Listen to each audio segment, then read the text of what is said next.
critical enough mass to start talking, and then I'll start talking. I say we're live. We have 14 people here already. Hi, everyone. Welcome back.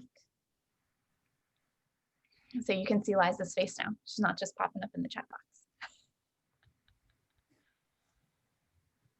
All right, as you're coming in, go ahead and say hello to our next round of panelists. I'm looking at everybody's name as they enter, which again is making me feel a little bit dizzy. That's a very difficult task that you gave yourself, or a spiritual practice that you gave yourself all of a sudden. And Sarah, do not panic. I'm stepping away to plug my Ethernet cord in. I'll be right back. Okay. Apparently, again, panic is the is where I just need to tell everybody. You know, if he doesn't come back, you just have to fill in. I think that's how it works. I'm all over it. That was, Dion was a couple of minutes late because he had a meeting, and we were like, yep, we'll just go. Oh, I'm so glad that you all are here. And I'm so grateful to continue the conversation. Again, if you're joining us for the first time, if you missed the morning session, we're going to be utilizing the Q&A tab at the bottom of the window. If you have any questions that you'd like to add, please try, if you've got questions, put them there as opposed to putting them in the chat box, because we can't guarantee that we're going to see everything that comes through the chat box. It goes past really quickly. And feel free to engage each other in the chat box as much as you want to. Be respectful. We're all going to end up in heaven together is the main thing. I'm going to go ahead and make an introduction to our two plenary speakers. The very Reverend James Terrell was appointed Dean of the School of Theology at Sewanee last July, where he has taught liturgics since 2002. His publications include the 2013 volume Celebrating the Rites of Initiation. He serves on the Standing Commission on Liturgy and Music and the House of Bishops Theology Committee. And you can find his web-based project on worship across the Episcopal Church at Episcopal Liturgy, all one word, episcopalliturgy.org. And I'd also want to welcome Dr. Liza Anderson, who is an assistant professor of theology and religious studies at the College of St. Scholastica in Duluth, Minnesota. Liza is active in ecumenical and interreligious dialogue and the governance of the Episcopal Church. A former member of the SCLM, she currently serves on the Executive Council. And her forthcoming volume concerns recent revisions to calendars of commemorations in different Christian traditions. Jim, I'd like to start with you, if you don't mind. You said in a sermon preached at All Saints Chapel in 2014, the following: our job as clergy is always to be icons, to point beyond ourselves to the one who called us to his ministry, the one who is the way, the truth, and life itself. That's the same reason we will remember those who have gone before us. How does the calendar of the church year help to point beyond ourselves to Christ?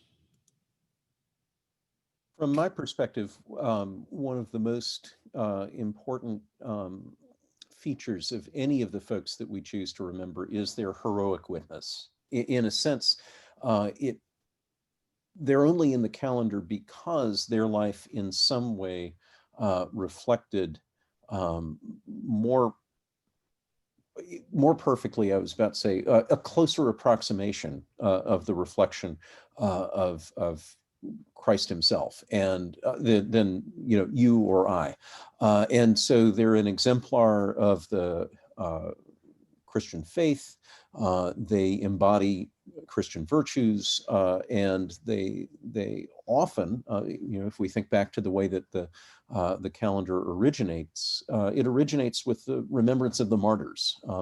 And so, in a sense, Stephen the proto-martyr is the great sort of archetype of what a saint can be, someone who is pointing to Christ. So to me, the calendar is the collection of these heroic figures who have pointed beyond themselves to Christ. John the Baptist would be the other, in some ways, great archetype of a saint, the one who points to the one, in his case, who came after him.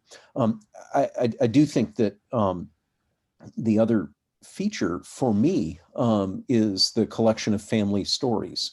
And so icons in the sense of family photos as well, with the stories that give us an identity and ground us in our Christian faith. For me, my experience growing up as a cradle Episcopalian was I didn't have a great sense of rootedness in the faith. I got to the college chaplaincy at Yale, and as an undergrad, I started going to the Episcopal Church at Yale's daily Eucharist, where before the service started, there would be a reading of the bio of whoever was the saint that day in lesser feasts and fasts. And this was me learning the family stories that I had been unable to access, hadn't heard for 18 years of life until that point. So the stories, the narrative also points, I think, towards Christ. Liza, you wrote in a blog post last or summer before last the following: I am enough of an Anglo-Catholic that I am more or less content for us to continue wantonly adding people to the calendar every 3 years, so long as they are all actually Christians and are all definitely dead. But I do, nevertheless, think that Article 22 should, at the very least, challenge us to ask why this sudden proliferation of saints has flourished over the last couple of decades. What work is it doing for us? Does this ever-growing list of intercessors and exemplars enhance our worship of God, or does it detract from it? And I think these are both very useful questions to ask as we approach the revision of the church calendar. How do the saints help us in our worship of God? Yeah, thank you for that. I think it's an interesting question because I don't think there's one universal answer to it. And I know that we'll get to this later on this afternoon, but I think one of the reasons that calendar revision has proven so fraught is that Anglicans and Episcopalians use the calendar in a wide range of different ways. So for some people, the primary purpose of the character really is pedagogical. This is the way that we're learning church history as lay people in our parishes. And, if you don't take a formal course in church history, maybe hearing the biographies of these people in the context of the Eucharist is the only real instruction in church history you ever get. On the other hand, you really do have the sense that these are people who intercede with us to God. And, for me, especially actually at a time when my church is not gathering either in person or actually on Zoom, everything is pre-recorded. I've had a strong sense this past year that, like, weirdly, I'm sort of closer to the church triumphant than to the church militant. And the saints are sort of, in that sense, a very real presence in my life in terms of the actual community of people who praise with me. And that it's not just about sort of either me alone in my apartment or me alone in my parish church, but in either sense that we're part of a church that's much larger, right? I mean, we talk a lot about church decline, but actually when you remember that the church includes the dead as well as the living, the church can't ever shrink. The church can only ever grow. So there is this sense that everything we're doing here is only a little bit of a microcosm of a much greater cloud of witnesses. And our worship is joined with them, as well as there being examples to whom we look for patterns of Christian life. That's so interesting. I've found myself in the pandemic and also in this period of social unrest and striving for justice in new ways. I found myself going back more and more to history and more to sort of narrative history, sort of the story history, because everything seems so right, in my face right now. It's hard to maintain that long view of almost anything. And as we were saying earlier in this morning's session, this is a moment that exists, and it is not an eternal moment. You know, the church will move beyond where we are right now to another place. And so I resonate with what you're saying, Liza, about that feeling of, you know, actual communion with the saints and connection with the saints. And it sort of leads to a question which you know, we will now spend the rest of our time together with this perhaps question. What is the history of the calendar of the church year? And you two are both brilliant historians as well as liturgists. I would love for you to talk to each other about that. Liza, you want to take pre-Cranmer and I'll pick up then, or how do we want to divvy up the first bit? Yeah, I don't know. In some ways, I was more prepared to talk 20th century, but I mean, we okay. can do it however we want. Yeah, I mean, so and Liza, you correct me as needed. You know, the early history is, you remember folks on the dates of their martyrdoms, right? The original saints were all martyrs, and it was customary you remembered them on the date of their birth into eternal life, right? And so you have a variety of practices around that, including collecting the leftover bits of those who'd been martyred, whatever you could recover from the Romans, which is where you get the origins of relics. You have the remembrance of the departure date, for lack of a better term. And then as folks move through the Roman Empire and connect with Christian communities in other parts of the empire, they take with them the saints that they had remembered in their place of origin. And so gradually you have this sort of pan-imperial calendar growing up. And then eventually, when you stop martyring Christians and Christians become the ones in charge, you have to look for other models of heroic sanctity, right? And then they too get added with the date of their death. And finally, what happens over the course of the Middle Ages is that you've added so many to the calendar that you have, in some cases, dueling feasts on the same calendrical date. And Cranmer inherits this, looks at it, and says, you know, we're going to clean all of this up. This is too complicated. And Cranmer's great project was, in many ways, creating a daily office lectionary so you would read as much scripture as possible over the course of the year. It becomes a program in Bible study as much as anything else. And you really minimize the disruptions to that calendar by doing what Cranmer did, as many disruptions to the Bible program and the cycle of the daily office, reading in sequence through the books of the Bible by minimizing the number of feasts. The other thing along with this, though, is what Liza was alluding to in Article 22, right? Which is that the invocation of saints is highly problematic, right? So what you do with the saints can be problematic in the old order. There were certain saints that the Tudors wanted to get rid of, like Thomas Becket, who wasn't a fan of royal authority, right? And then you have the complexity of the calendar that's a problem. And so Cranmer whittles it down essentially to just the biblical saints, right? And then gradually you see, after that 1549 paring down, you see this gradual addition over time, where you get 4 saints' days added in 1552, right? St. George, go team, if you're the Church of England. Lammas Day, St. Lawrence, St. Clement. Then you get in 1559 state occasions added in.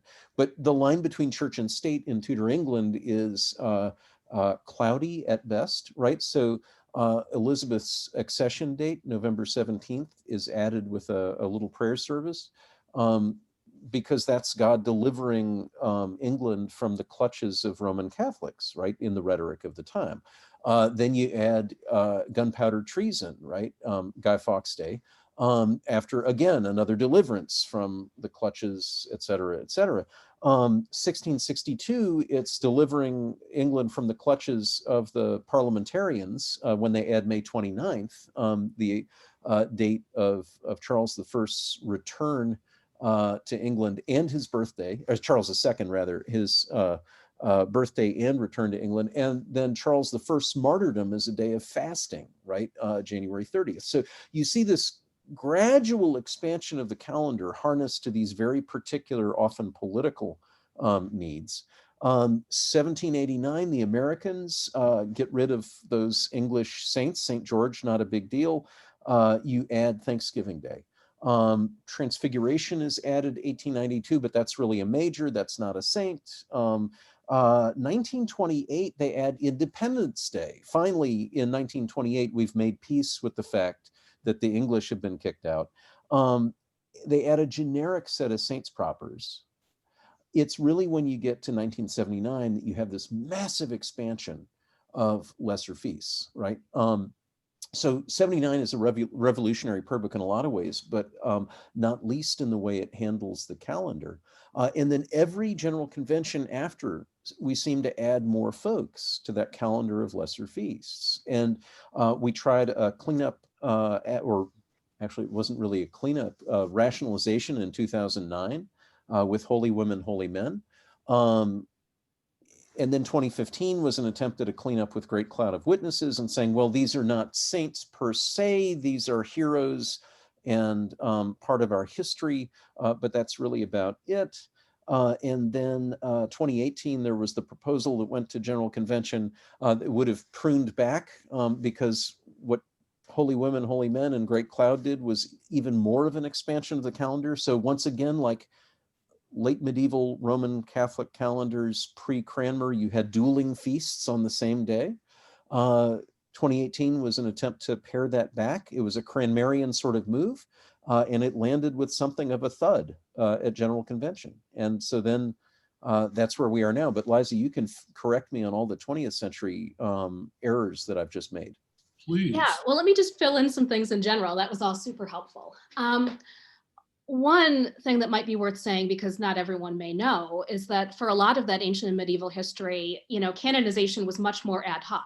And it really was just local cults springing up, communities choosing to worship people. It wasn't that you had sort of a top-down process of figuring out in some sort of, you know, official ecclesiastical way who is and who isn't a saint. That's a much later medieval development. And well, and really formalized with Trent, right? I mean, that's where it really gets structured. Yeah. Yeah. And one of the things that's been interesting is like we keep trying actually as Anglicans to give that agency back to local communities, and they almost never want it, right? So like technically, according to our actual guidelines, you're supposed to start with a local cult and only then seek formal recognition. And for whatever reason, people seem like very skittish about that. And it's like, no, we're actually telling you that not only do you have the right to do this, this is actually the way this works, is that, you know, you start locally and only then do we add something to the formal calendar.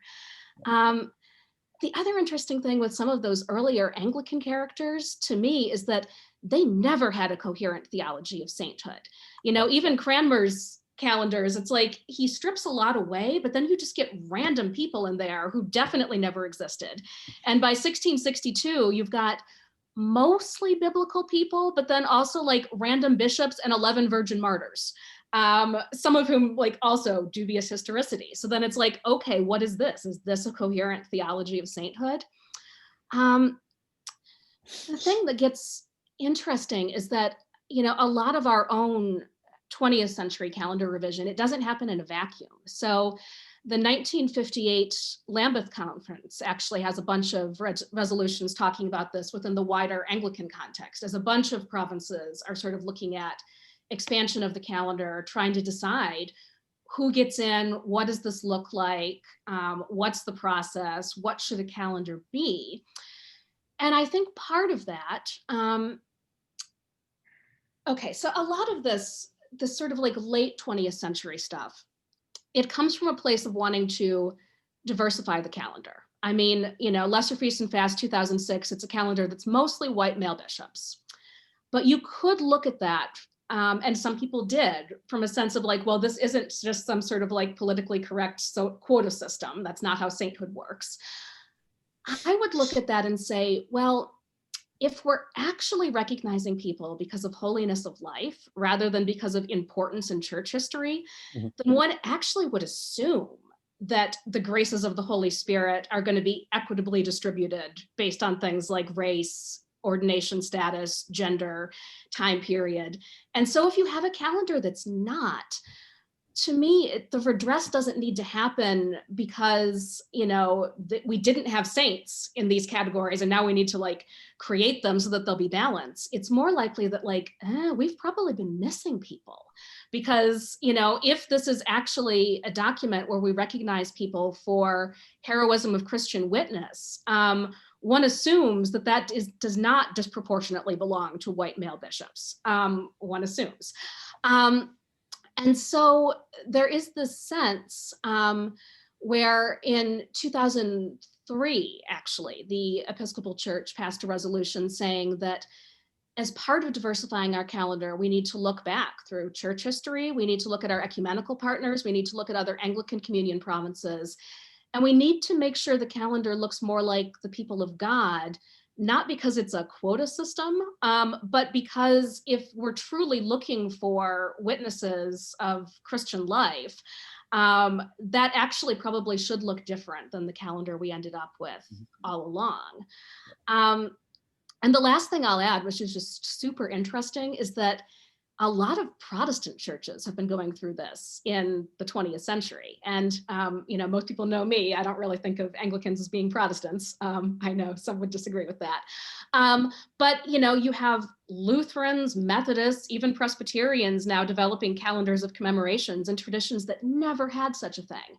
Somewhere So Oliver Cromwell is passing out.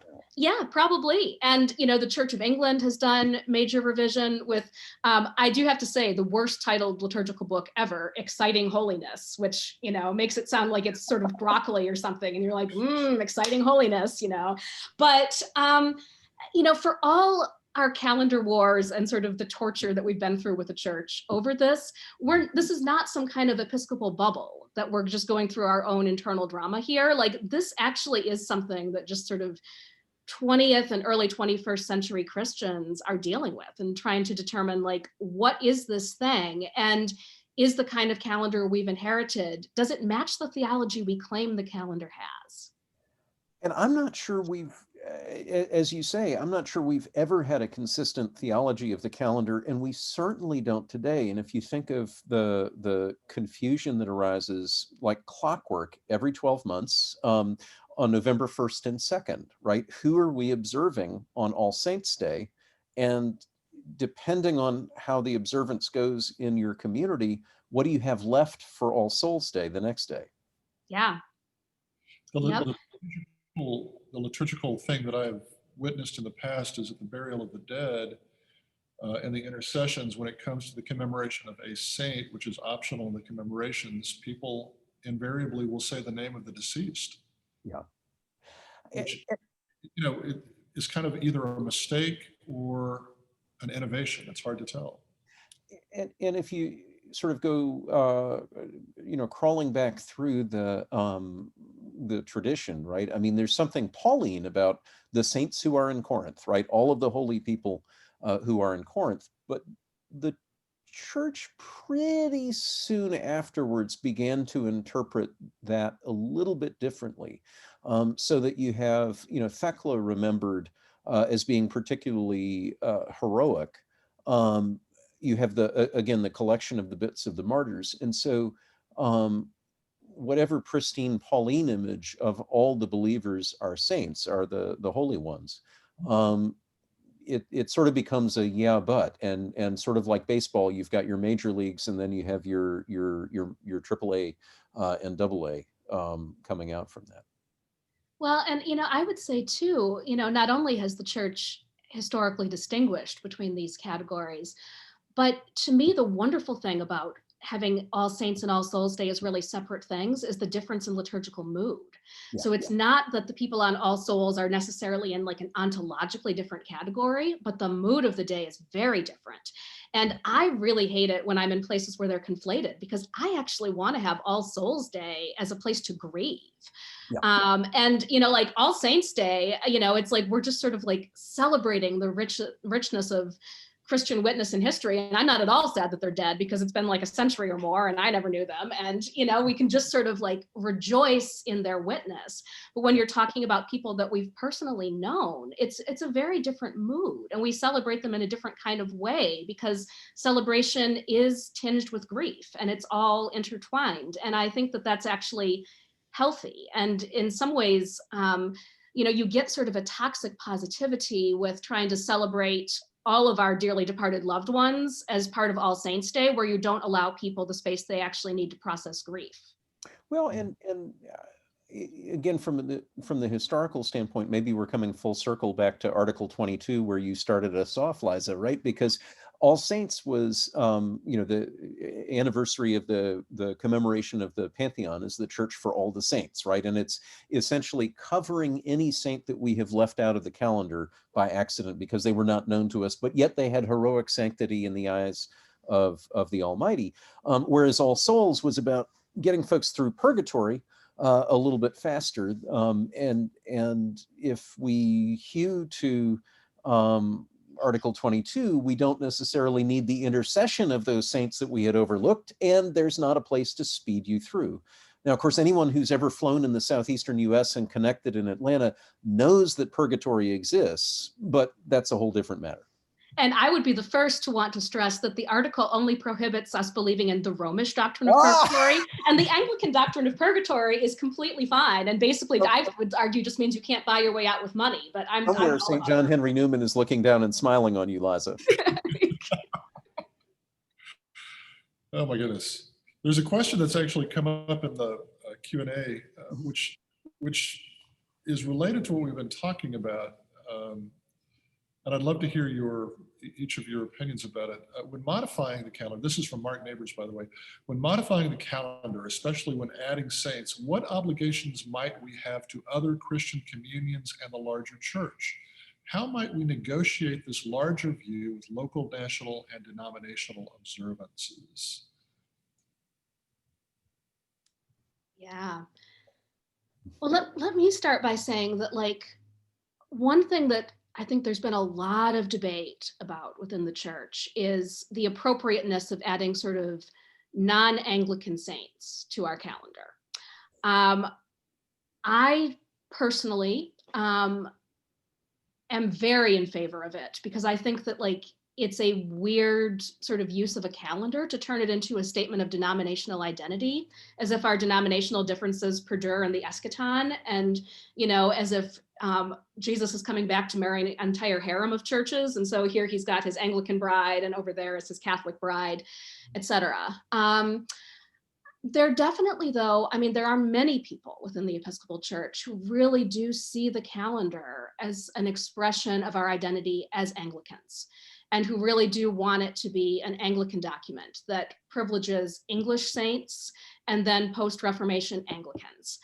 And I do understand that. But at the end of the day, I think I have to fall down on, if it's a sanctoral calendar, denominations ultimately have no meaning in the Church Triumphant. And so I actually think it's an important witness of what a calendar is, that it's not just Anglican. But in terms of obligations to other churches, one of the things that I know we were very cautious about is, adding people from other communions who don't necessarily want to be on our calendar, right? If someone is from a very low church Protestant tradition, they may have a wonderful heroic witness.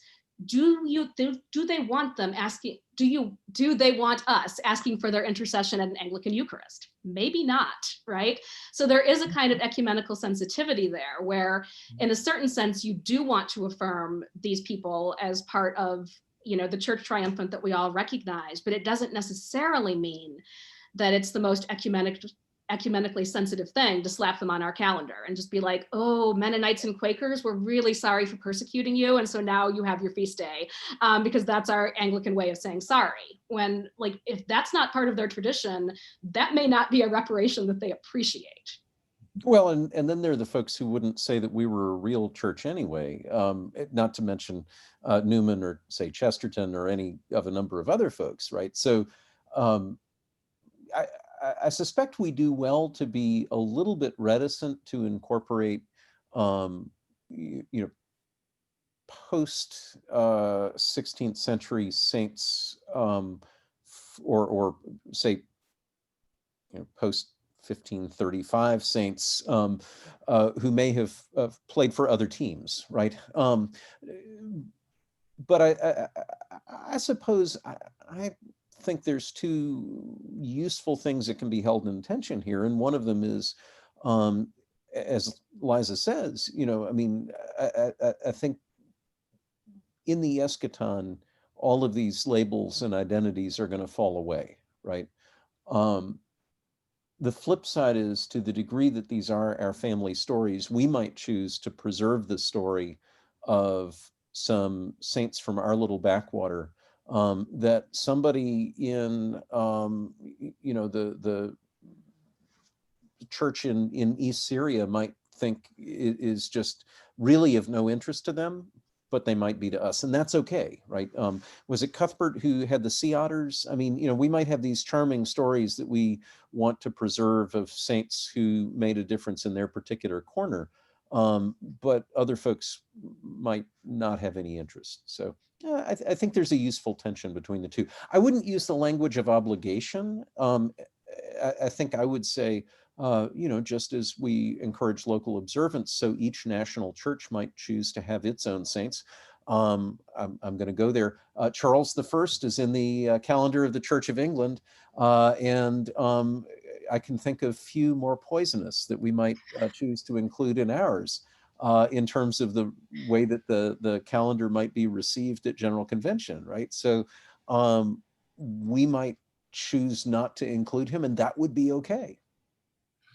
It's also interesting, for example, Maria Skoptsova, who is in the 2018 edition of Lesser Feast and Fast, who is actually behind me is a dancing saint icon, and was put on the walls of St. Gregory's actually before she was added to the calendar of the Orthodox Church, which is in 2004, I believe. So there's a sort of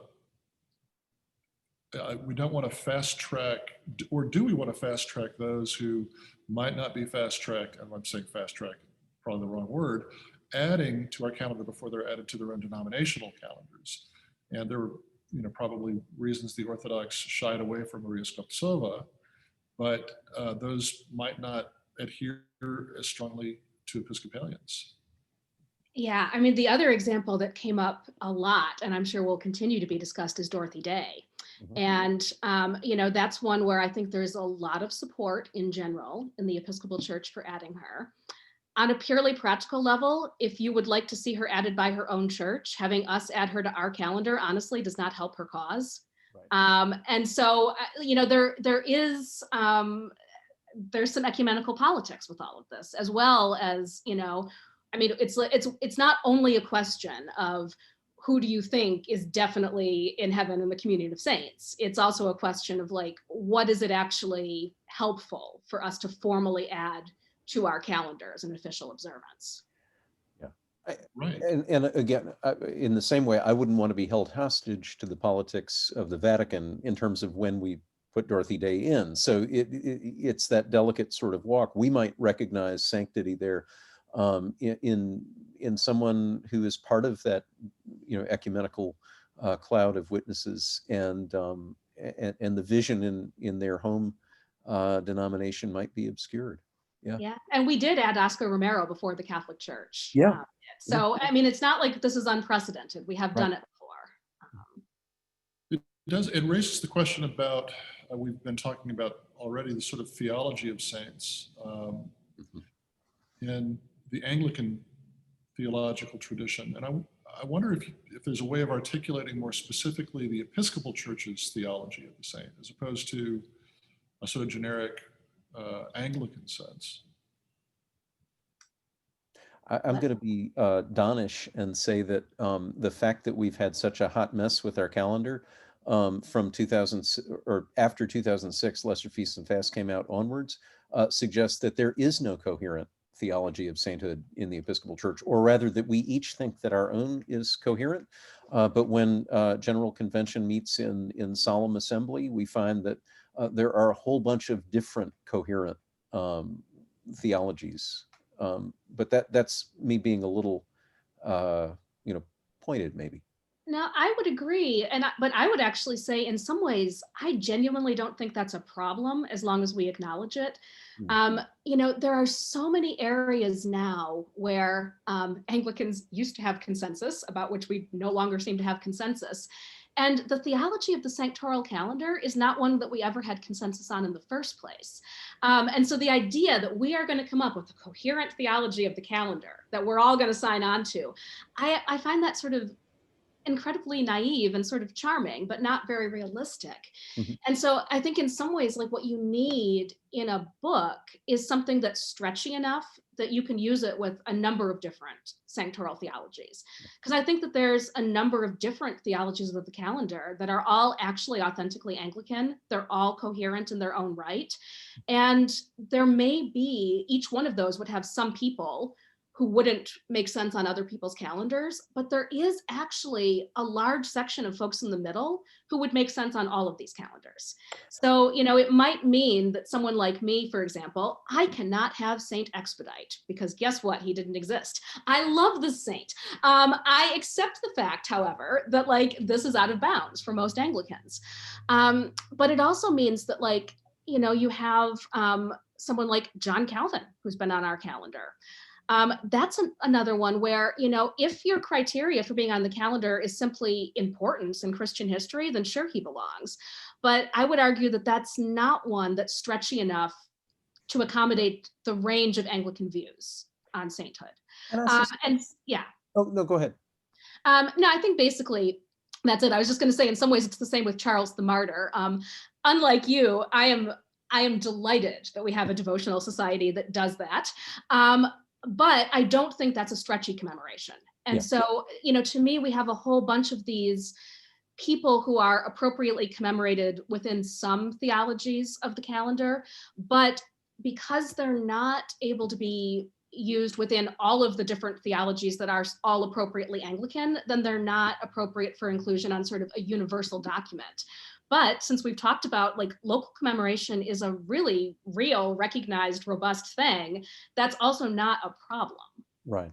Well, and I think this is where the set of criteria that we have been working with from General Convention, gosh, was it 2009 or thereabouts, sets, I think, a set of parameters that cover the stretchy. And there are some who just don't make the grade there, but it's a fairly inclusive set of criteria.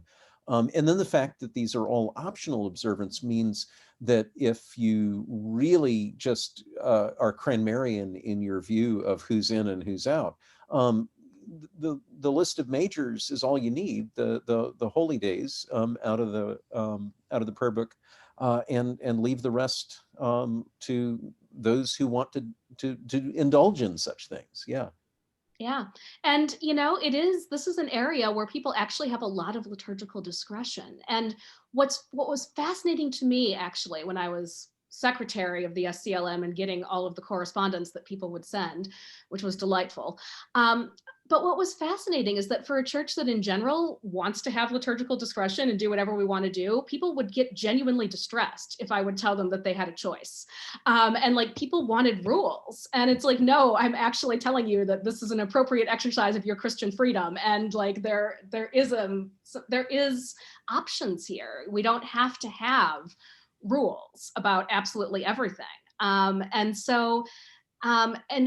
People's anxiety about having multiple people on a day where then you have to choose. Oh my goodness. How could we ever possibly make a choice between two commemorations? And it's well, of all of the areas in liturgy, this actually is one in which there's tremendous scope for choice from the tradition. There's a question that relates, I think, to what you're just saying, Liza, from Bob Sullivan. Given that the vast majority of parishes do not even observe the major feasts, which I understand page 15 to say are mandatory, why are we spending so much time on a topic that is fairly irrelevant to most communities? If it's not a major feast, it's always optional anyway. Where does that leave any sort of a calendar except for the few communities, a few dozen, that have even one regular weekday Eucharist anyway? Yeah, well, this is interesting because I've mostly been in daily mass parishes, but the truth is that most of them have their own sanctoral and they do what they want to do, and they often don't really care what the church has officially done anyway. But I honestly have come to believe that the reason this question has been so fraught is that we're not actually fighting about the calendar. We're fighting about Anglican identity and who we are as a church and who we want to be as a church. And so, so many of the messages that I would field as secretary, I'd have people just being vile about gender, about race, about ordination status, but also people tremendously and genuinely anxious about all of those questions because they couldn't see themselves in the calendar. And either way, what was going on was a question about who are we as a church? Are we mostly a white English church with a lot of sort of obscure Anglo-Saxon bishops? Are we a church that is much more fully representative in terms of race and gender and ordination status, even if that means looking beyond the bounds of Anglicanism? Because honestly, that is where we got most of our diversity on the calendar, is mining other traditions. I mean, we could find some within Anglicanism, but the truth is, if you want Latino and Latina saints, for the most part, we're going to be stealing from the Roman calendar. And that's just the reality of it, for example. And so, my favorite comment, by the way, I want this in my obituary and on my tombstone. My favorite comment was that Lesser Feast and Fast 2018 had caused an infestation of women into the liturgical life of the church. And I am just claiming that as the new collective noun. You've got a gaggle of geese, you've got a conspiracy of ravens, a murder of crows or whatever, and you've got an infestation of women. But, when I got emails like that, it was sort of like, are we still fighting about the calendar? Because I was talking about the calendar and we've definitely moved on into other territory here. And so the calendar becomes a proxy for all of these debates about who we are as a church and who we aspire to be as a church. And the poor little sanctoral calendar was not meant to bear that kind of weight. Yeah. That, I can only say amen. Would you like some more questions from our participants? That was such a straight pitch across the plate. Liza knocked that one out of the park. Let's take another pitch. Let's take another one. This is from Susan Anslow Williams, who is a member of the SCLM and is actually the chair of the subcommittee. Of the subcommittee, yes. Asks, it's sort of a two-part question. Is it ever appropriate to remove persons from the calendar who, in the 21st century, no longer generate enthusiasm or whose holiness of life turns out to have been a mixed bag? In a later comment, Susan says, if no one today finds them exemplary or helpful to their understanding of the divine or the kingdom, why add them? Jim? Well, I would say that actually you see a lot of this in history, that there's a sort of natural pruning that happens certainly before you codified the calendar from Trent onwards. But then, in many ways, what Cranmer was doing was saying, Saint Swithin, who the hell cares about Saint Swithin, other than it's a great sort of name for a parish that liturgy professors use in lecture because he sounds so ludicrous. Now, Swithin was no doubt a great and holy person, but I think there is a natural pruning that takes place, and where we run into the issues around this, I think, are that the folks who do not have appeal in my corner of the world might still be deeply held by somebody else, and this is where optional observance maybe is the sort of intermediate step. But eventually, I think I saw something in the chat about putting the saint on the injured reserve. And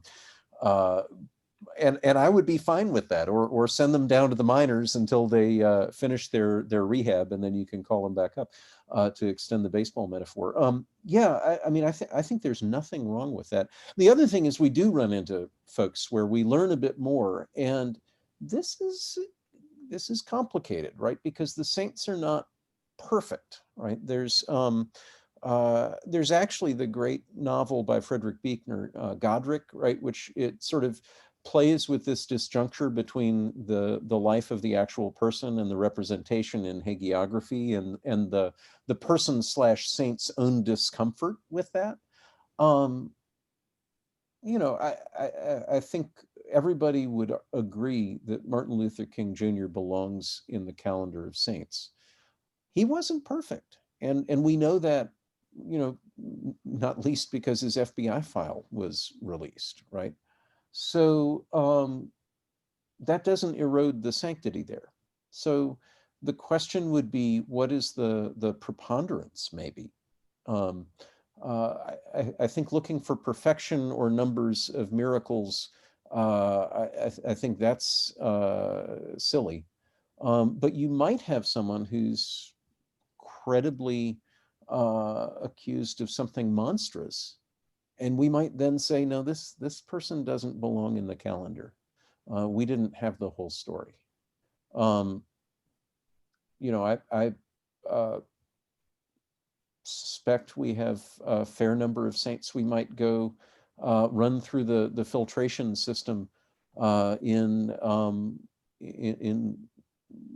light of more recent historiography, and we might just drop them. Yeah. Liza? I would just add a couple of things. One is that sometimes when a saint no longer resonates, the problem isn't actually the commemoration, the problem is the bio. And, you know, sometimes it is the case that the problem is not that the 10th century bishop no longer resonates, it's just the bio from the 1950s no longer resonates. And so sometimes there actually is real work that can be done just in the biographies of these people in terms of translating them in ways that are helpful for a modern audience. But I do think we do need to have a mechanism for removing people, either just because they no longer resonate or because there have been problems. And I can tell you, I know of at least 2 times we've done it. And both times it was completely unofficial because there is no process for removing someone. So, yeah, I mean, the more recent one was George Bell, Right. where, you know, information did come out. And it's not that we were saying George Bell is definitely not in the kingdom of heaven. No one is saying that. But, you know, we are saying in some ways, right now, this is a scandal to the church, because this issue is too new and too fraught. And so it's simply not helpful right now. The other one, I don't know if Jim knows this or not, but the other one that was just sort of quietly taken out by the liturgists of the SCLM a couple decades ago was Hippolytus, which I wildly approve of. You know, not a fan personally. But again, no procedure to remove him. It was just sort of like quietly done on the committee level, and I think nobody noticed, which suggests that like maybe nobody cared. You know, if there doesn't seem to have been any uproar about this. He didn't have a diocese voting for him in the Lent Madness, right? Yeah, So that's the thing. So, you know, it is, that's not a great way of handling things. Like we do need a better mechanism rather than just sort of like the secretary accidentally clicked highlight and delete and oops, oh, I guess it's just gone. I don't know how that happened. There's another question which I think leans into a tradition around making saints, which has to do with miraculous events in their lives. Kelly asks, how do you think the 20th and 21st century contention over saints might be connected to simultaneously shifting views about miracles and resurrection? Mm-hmm. I would distinguish miracles from resurrection, right? So good Protestants of the period that I study, 16th, 17th century, would say that the age of miracles had ceased, right? And yet they did not in any way doubt the bodily resurrection of Jesus and the premise that we will follow. So I would just sort of pull the two apart.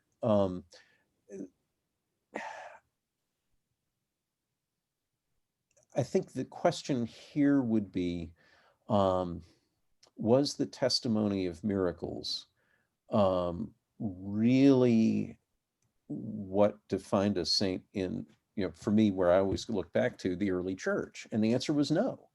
And so that seems to be a later invention in a different part of the tradition. So I would, I would say we don't necessarily ascribe the issue to miracles, our acceptance of or rejection of the premise. But the thing about miracles, right, and the whole Roman system is it gives you a system, right? And so there's agreed upon criteria, you run everybody through, you look for that second miracle, and bang, there you go. And for us, with a murkier system, we don't have those clean criteria. But I'm curious what you think, Liza. Yeah, well, no, I completely agree with that. And I will say, like, even in the bios of saints, this is something that we tried to be pretty careful about in writing the bios, was to, in general, downplay that, not because some of us don't totally believe it. I love all that stuff. But because it's not necessarily the most important thing in terms of holding someone up as an exemplary Christian witness. Yeah. And so it's, it's not universally agreed upon oftentimes within the church, but it's not the main thing. It can be distracting in a certain sense. And so, even for those of us who quite like miracles and have no problem with believing in that as a thing, it's not necessarily the most spiritually relevant or helpful to be like, and here's all the cool things the saint can do for you if you pray to them. Right? I don't want to have to go over and pry open Charles Quintard's sepulcher and see if he's decomposed or not, if that's okay. Yeah. I'd rather use other criteria. And Quintard has his own issues. I'm not seriously proposing him for sainthood, though I know he has been. It's been done. He has been up in the past. Yeah. Liza, there's a follow-up question to something you said just a moment ago from Josh Huber. I'm really interested in this written bio versus life distinction. Can you think of a good example of a saint where the way the bio is presented is the problem? Oh boy. Well, let's see. Who was it? Was it? Well, it was partly even, I think, the collect for Alcuin that started out like, oh Lord God, in a rude and barbarous age, you've raised up Alcuin. And it was sort of like, I don't know if 21st century Americans get to be calling anybody else rude and barbarous. But it's, yeah. In general, I think a lot of our sort of like older collects of English saints tend to, I think we've done some good work on this, but I think they just tended to not be sort of like winsome and charming and helpful. It was just sort of like, well, he grew up and he was very pious and then he became a bishop and he was a good bishop and he actually visited his parishes and nobody else did, the end. And it's just sort of like, that doesn't, sure, but that's not a very helpful way of telling it. Another example, and this, you could argue that maybe this is even disingenuous, but like, with someone like Catherine of Genoa, we deliberately wrote that entire bio and didn't mention any of like the visions of purgatory, right? Because that's not the part that's helpful for Anglicans. Instead, we talked about the experience of God's grace and becoming aware of God's forgiveness and the transformation of her life and vocation in terms of working in a hospital. And like those parts of her life and witness that actually really do resonate. But you could write the bio of the same saint that would sound totally different. And, a project I would actually really love to do in some ways would be sort of like looking back at the history of the bios and what different people who worked on the bios chose to put in. So something like Teresa of Avila, when I inherited that one, the whole thing was basically about her struggles with illness and trying to live her vocation as a nun when she kept getting sick. And I was sort of like, is that the main thing? I never would have thought that was the main thing. So like, I kept that, but I added in all this stuff about how she was always whining about having to write and that would, wrote her book in like 60 days and was always complaining that she'd rather be doing something useful like peeling potatoes and everyone made her write books. Because that's the part that resonates for me, right? So it's like you can have an identical saint, but the different people are going to narrate that story differently. And so I think about this a lot, honestly, as a history professor, in terms of like, how do I narrate the past in ways that make it sing for modern students and make it resonate? And there are definitely ways to do that, but it does change based on historical era. I'm also thinking about we've received proposals to update the biography of Absalom Jones to make it more historically accurate and less pejorative, frankly.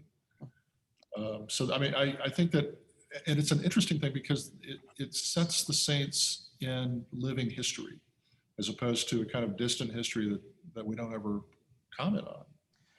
How do we write the bio of a saint like Absalom Jones? Or in the chat, I noticed David Pendleton Okahader was pointed out. How do we write the bio of those saints from the perspective of those communities from which they emerged, instead of let's say white male, straight, middle-aged, academic guys, right? How do you convey who that person was to their community with an insider's narrative instead of an outside angle?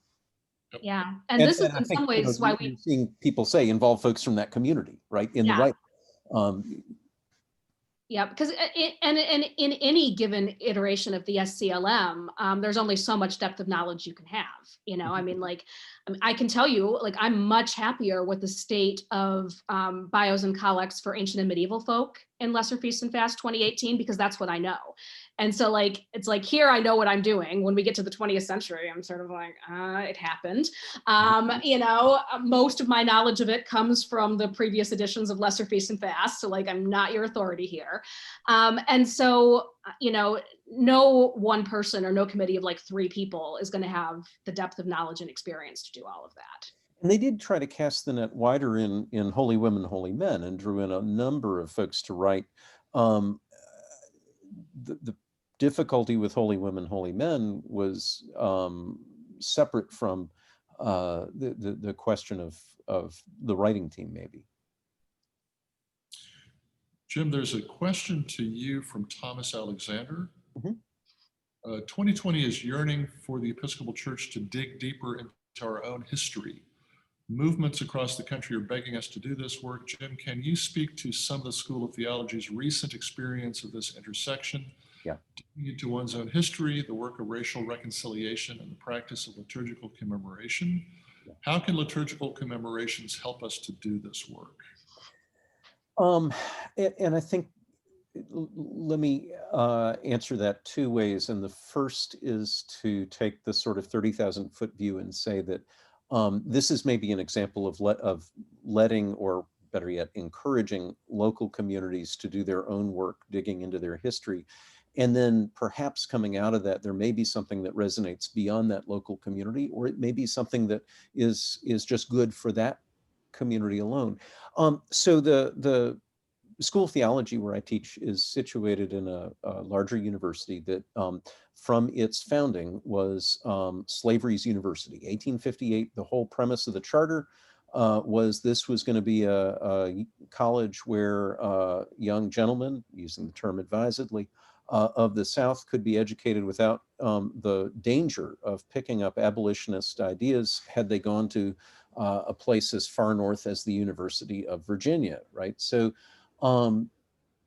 the Civil War intervenes, you have a refounding of the university afterwards, and what happens there is it's largely with the profits of the institution of slavery that the university is repurposed, refounded. Anybody who knows the history of this part of the world also knows you didn't flip a switch in 1865 and suddenly get racial equality. So there's a whole lot of race-based oppression that unfolds over the succeeding decades. So the university as a whole, some years back, put together a project that would examine the history of the institution with an unflinching gaze, and it's really the truth-telling part of what we hope will be truth and reconciliation. But the premise was you have to do the truth-telling first. So we've gone and looked at the unsavory history of the institution, of the donors, of the founders, and done that work telling ourselves the real story about ourselves. in terms of commemorations, what we've started to do is to commemorate some of the folks who were often against the institution's own desires, the folks who dragged us out of that previous posture and into what we hope and pray and believe is a less awful one. So we just did a commemoration a couple of Wednesdays back of the faculty of the School of Theology who all resigned en masse except for one.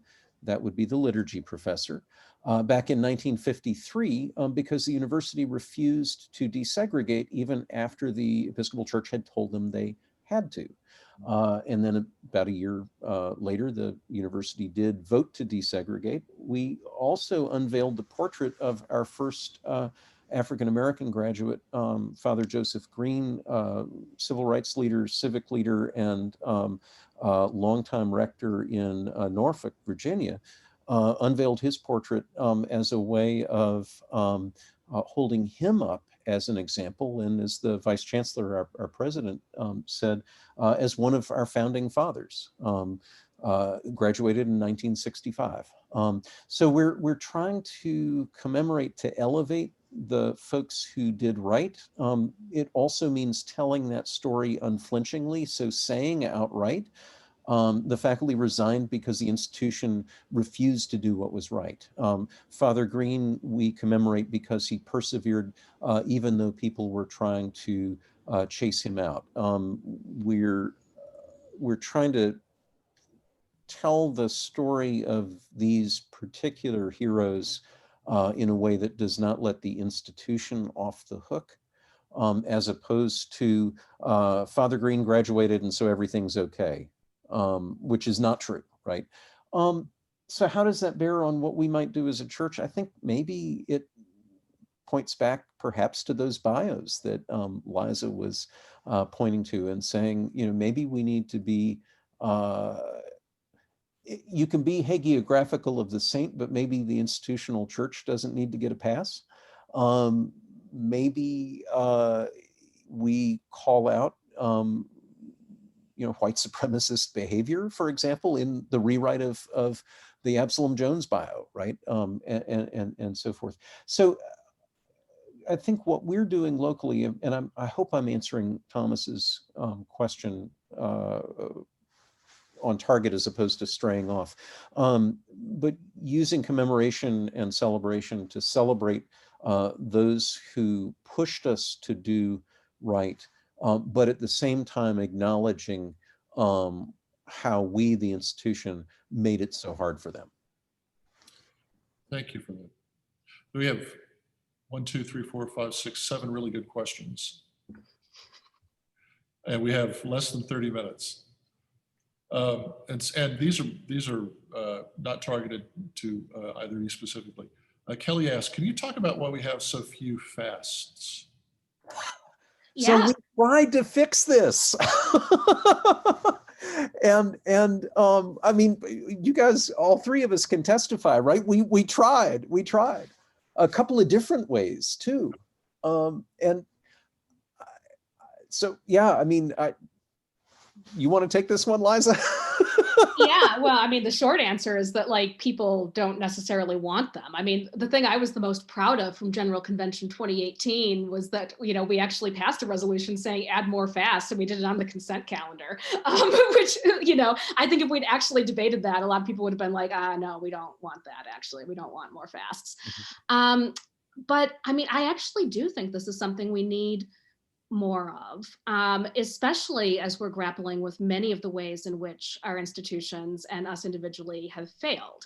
And, if you treat the calendar just sort of like endless celebration after endless celebration and sort of ways we can feel good about ourselves, it's like, well, what kind of work is that doing in terms of formation?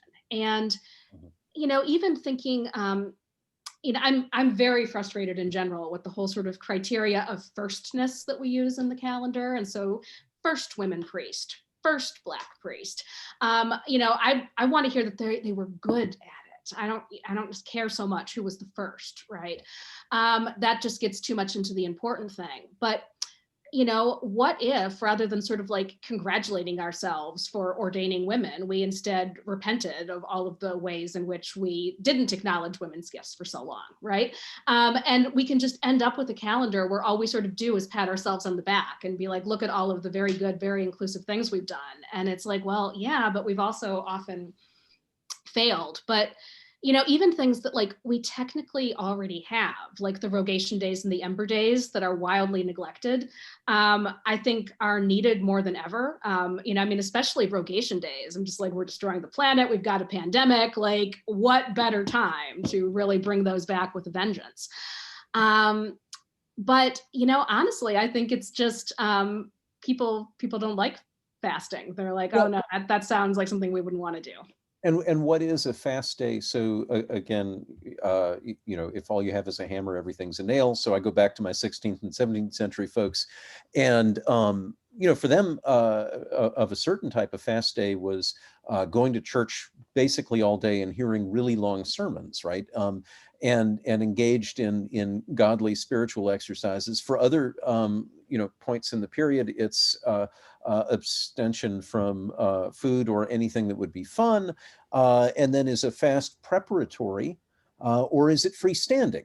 And is it in response to particular issues, right, which might be temporary conditions, or is it a sort of long-standing one? So an example of the long-standing is January 30th, where we repent for shortening Charles I by 11 inches off the top, and you know, upending the settled order of monarchy, et cetera, et cetera.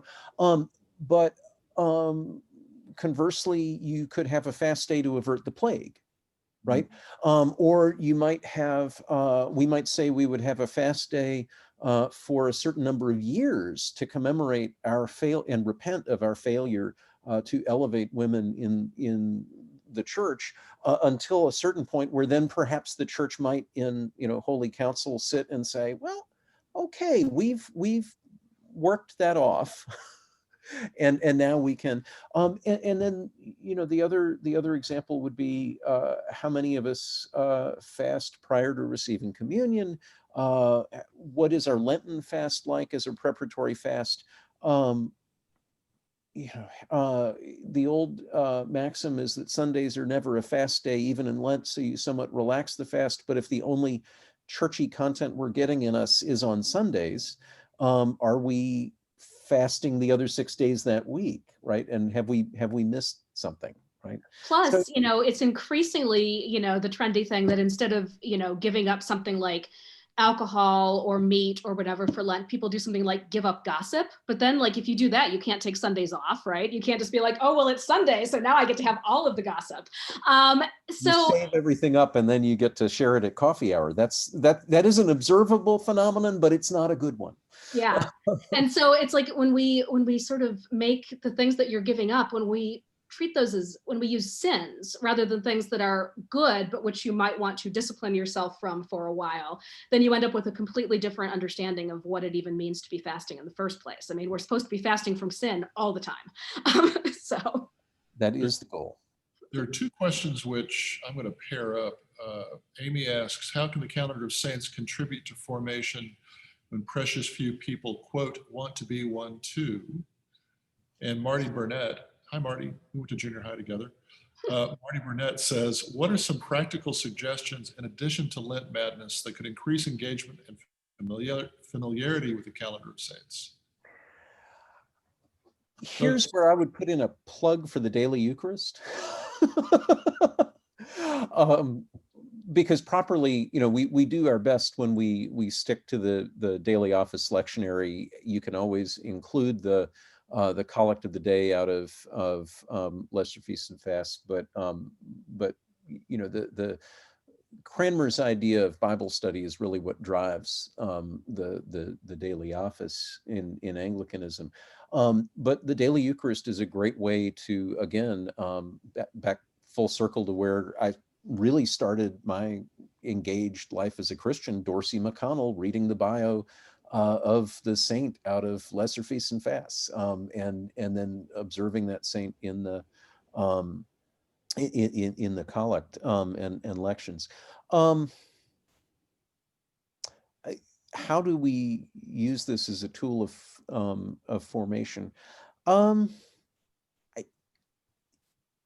One of the things that I'm always struck by, and this goes to, and here I'm going to wave a red flag in front of Liza. This is in the discourse about confirmation.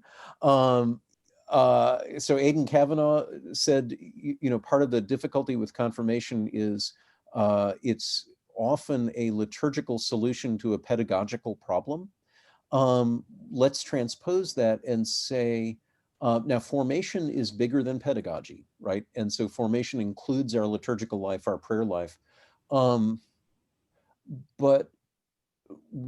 ultimately what we do in the liturgy cannot substitute for the pedagogy that happens outside of the liturgy. So it can be a part of the way we engage in these things, but it won't be the fullness of it.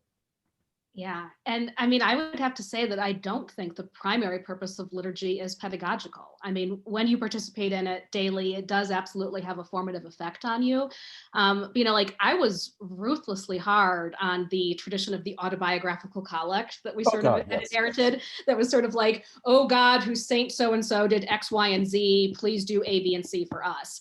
I just cannot even. So a lot of those are dead. Because then it's like, to whom are you speaking? Are you actually speaking to God, in which case God knows, or are you trying to give the congregation a history lesson? And I don't think that that's really the primary purpose of the liturgy. Yeah. The liturgy is about celebration and commemoration, but it's not, it may teach, but it's not a teaching moment, right? There's a delicate line to be walked there. An SCLM member, Deacon Stan Baker asks, can one of you comment on calendar days for groups of saints, as in the proposed calendar days for deaconesses? Yeah, so one of the things that is important to me in a calendar is that we're commemorating actual people and specific people. And so one of the devices that to me seems to work is when you have someone that you are commemorating in the calendar who then has attached to them the energy and enthusiasm of other folks in that category, right? And so you remember a particular deaconess for her saintly life and her heroic witness, but then it can become an opportunity to elevate all deaconesses through the history of the church. So what I get nervous about is when we have like a deaconess's day without a name, right?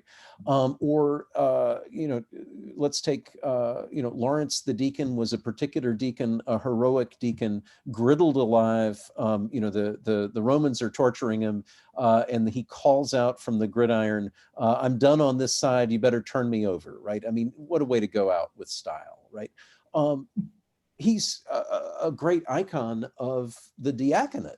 But we don't have just a day in the calendar for all deacons. So generic categories aren't as helpful as having a specific person that we can currently use to remember others. Now, I would say the flip side of that is you can have propers for commemorating, generic commons. So the common of a musician.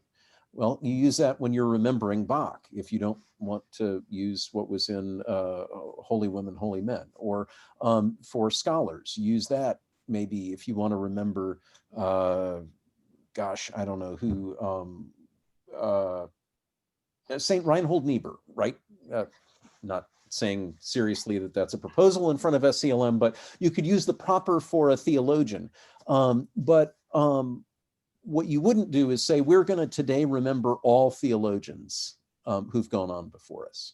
So that you sometimes see the generic commons, but they're meant to commemorate particular people.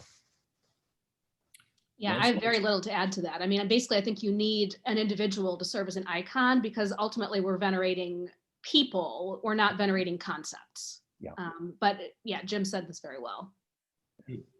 Here's a question from Sarah McDonald. How do we make our calendar more diverse and not sanitized with a white lens? I think we were talking about this a little bit earlier in the sense of getting folks from the communities from which folks emerged to have a hand in writing the biography and the collect, but also encouraging them to propose commemorations in the first place. So there's the sanitized white lens of how the commemoration is set up, the collect, the bios, the readings.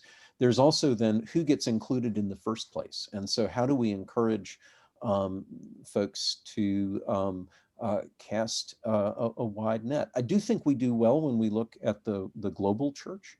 One of the examples that we were batting around in a recent SCLM meeting, the Ethiopian eunuch is commemorated in many of the churches of the East. He's not for us. Why not? Actually, if you look at the story, he seems to be much more interesting than Philip. And then there's a whole narrative history around him, how much is true and how much is not. You know, I'm not a scholar of the period, not my century, but you know, there's some real interesting material that we could pick up and run with to commemorate this person who really heard the, you know, looked at the scroll, was puzzling through it, took the initiative, and ultimately sought baptism, and then, you know, as legend has it, goes on to live a saintly life. So I think if we look at other parts of global Christianity, we can help address that. Yeah, I would agree. And I think in some ways, the biggest question, which we did already touch on a bit, but it often just becomes a question of how willing are you to go outside of Anglicanism? Because the global church, both presently but also historically, has been tremendously diverse. I mean, you know, you had Christians in China before England had an Archbishop of Canterbury. So we often have this very Western narrative in our minds and think that world Christianity just like happened in the 20th century. But there is a lot there, but it does sometimes mean looking beyond our own tradition. I'm personally very comfortable doing that, but it is a debate. So I'm looking at a Google Doc which is shared with my co-conveners for this event, and they keep changing the questions that people are asking. They keep not changing, they keep moving them around. So I'm going to go to this one from Jessica Nelson, who's also an SCLM member. How does one make a compelling case to the SCLM for inclusion in the calendar? Oh dear, honestly, and I'm no longer on the SCLM, but I think honestly, the SCLM is like so burned out in general with people swamping them with commemorations. I think you want to demonstrate that you have an actual tradition of local commemoration of something that's happening. And it is tremendously helpful if you already have drafted propers and a bio and a collect, rather than just telling the SCLM to go do research on somebody and come up with something. You know, there might be a lot to be said for temporarily fasting from new commemorations until we figure out just exactly what it is that we're doing with this document called the calendar. You know, the number of commemorations has increased every triennium for decades now, and it shows no signs of stopping. So whatever path the church takes with its calendar in the future, I don't think we're going back. I mean, I don't see any signs that this momentum is stopping. Well, we tried this, Liza, when you did your Cranmerian revision, and yeah, nobody wants to give up their saint. Yeah. And I mean, in some ways, this is my big regret, honestly, of 2018, is that I didn't explicitly name that what I was doing was making the Roman general calendar. And I didn't want to use that terminology because I knew it would freak people out. Yeah. But if people weren't on the core list, everyone read that as being deleted. And, you know, it was not our intention to delete anybody. We were trying to make a more narrow core list of, you know, universal commemorations, and then a much wider net of all of the people in the saints, which honestly is exactly the kind of thing that the Catholic and Orthodox churches and churches that have way more saints than we've historically had, that is how they do it. But I was so afraid that if I said the words like, let's be like the general Roman calendar, that would freak people out. But yeah, people thought that folks were sort of getting deleted or getting knocked out of the, you know, the communion of the saints. And it's like, well, no, we're just trying to like not observe literally every last person, and nobody wants to exercise discretion and choice. And so, here's what we have. Related from Kate Moorhead. How can we as liturgical leaders set the church free to embrace local saints in their own settings? Which I think is actually a really helpful question when it comes to the previous question from Jessica. I mean, how might a congregation make a saint? Well, and I guess what I'm hearing is maybe something a little different. But maybe I'm mishearing what Kate's saying. If the question is how do we get the local community to do it, you just start observing the saint locally, and then gradually you encourage others to join in, then take it to the diocese, and eventually you move it up the chain. If the issue is how do we get folks to embrace the freedom that they already have, that's a sort of communications / pedagogical problem. If you go into most Episcopal churches and set, the 79 BCP down, it will fall open right to page 355. In a few places it'll be 323, but most places it's 355, and this is back to that idea that was floated in 2018 of getting us to re-engage with the book that we have, because folks tend to skip past the provisions of optional observance, right? And then the commons, which are the two tools you have: optional observance to say it doesn't have to be observed, and then the commons, which say here's a set of propers and collects that you can use as you begin to commemorate locally. And then it's getting folks to read not just the bios and collects in Lesser Feasts and Fasts, but or Holy Women, Holy Men before it, and Great Cloud, etc. But to read all of the sort of liturgy nerd stuff that you, Liza, and I groove on, right? But that a lot of folks don't read about criteria for sainthood, encouraging local observance, and so forth. So I think some of this is, if diocesan liturgical observances, diocesan liturgical commissions are really coming into being, getting them to foster local observances and really encourage and teach leaders in local communities about that flexibility and those options. I sort of wonder if local communities feel insecure about doing it and don't feel like it's real unless the General Convention says it's real. And in fact, that would be the exact opposite of what developing a sanctoral cycle is, because nothing is more real than a local commemoration. Right. Now, Yeah. I mean, you get local commemorations that go off the rails, like St. Guinefort. I had to mention St. Guinefort, Liza. The Holy Greyhound, right? Who, inquisitors find and say, look, we love you guys, but you cannot commemorate a dog as a saint. And so, rightly or wrongly, they remove Guinefort from the calendar. So you can get local commemorations that are a little bit odd, but that's why we have the general criteria. And Right. so if local communities are taught, look, use these criteria, evaluate your saint against these criteria, start your local observance, then there's a lot of opportunity for growth.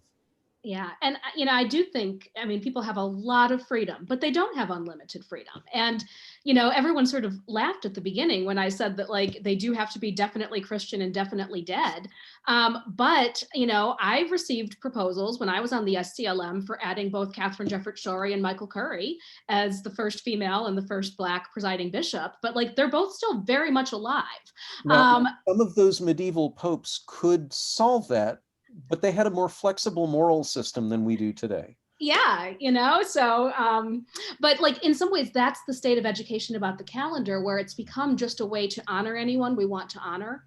And I think that is often then why the General Convention thing becomes so important, because we almost don't know how to honor people in any other way than to give them the official stamp of church approval by giving them their own feast day.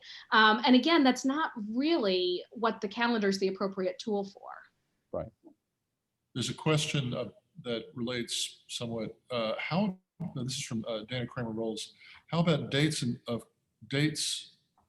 of cultural importance? Diocese of California just approved Juneteenth as a commemoration, as a local commemoration. I mean, it moves off the sort of topic the calendar is all about saints. It's also all about commemorations.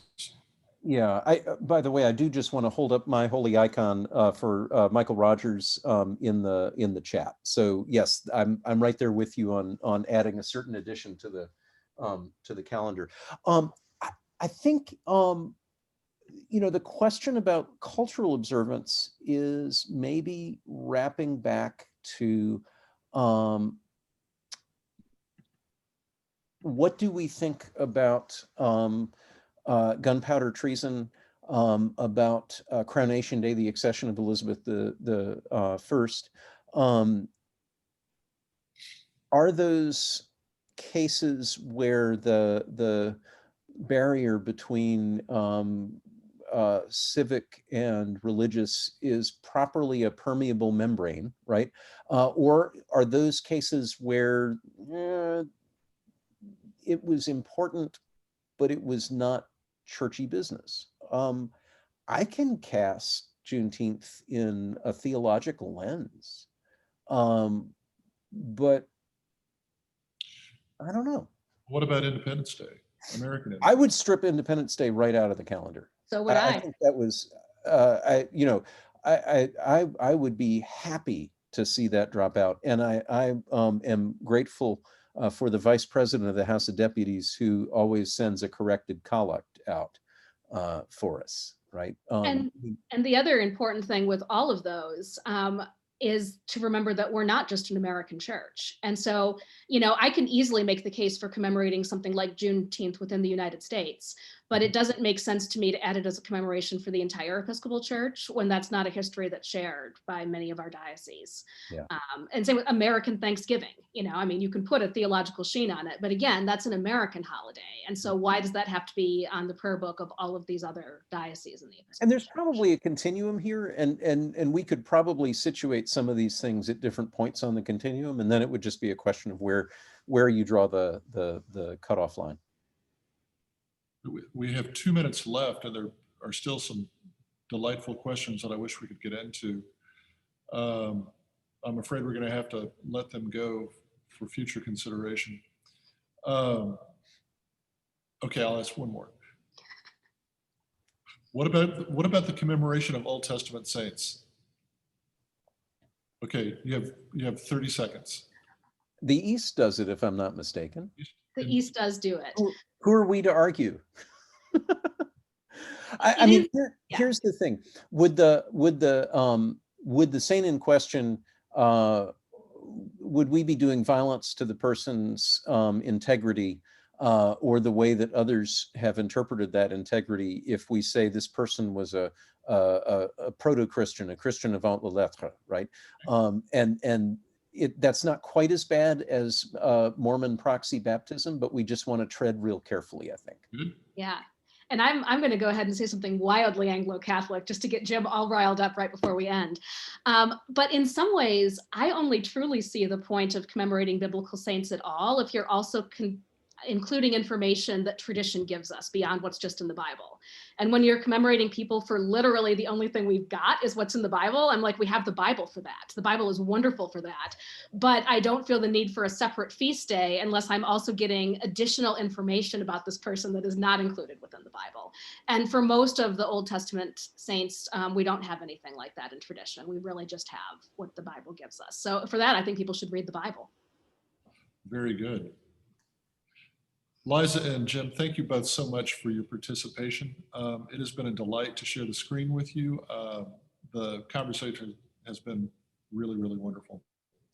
I want to let our participants know that we'll be back together tomorrow, 1 p.m. Eastern Time. The third plenary session will be about the task force on liturgical and prayer book revision with Neil Alexander and Cameron Partridge. And then tomorrow at 4 p.m., the fourth and final plenary will feature Juan Oliver and Jamon Taylor, who will be talking about the Book of Common Prayer. Sarah, do you have anything for us at the end of the day? I dropped in the evaluation. So each of the evaluations are for separate webinars. So that way you can comment on Jim and Liza independently. And their content, of course, not just on them as people. So I'm going to drop that link in again. And hopefully, as if everybody's keyboards work well tonight, you'll have the follow-up recordings for both of today's sessions in your inboxes at tomorrow morning. Very good. Again, Liza and Jim, thank you so much. Good to be with you all. Anytime.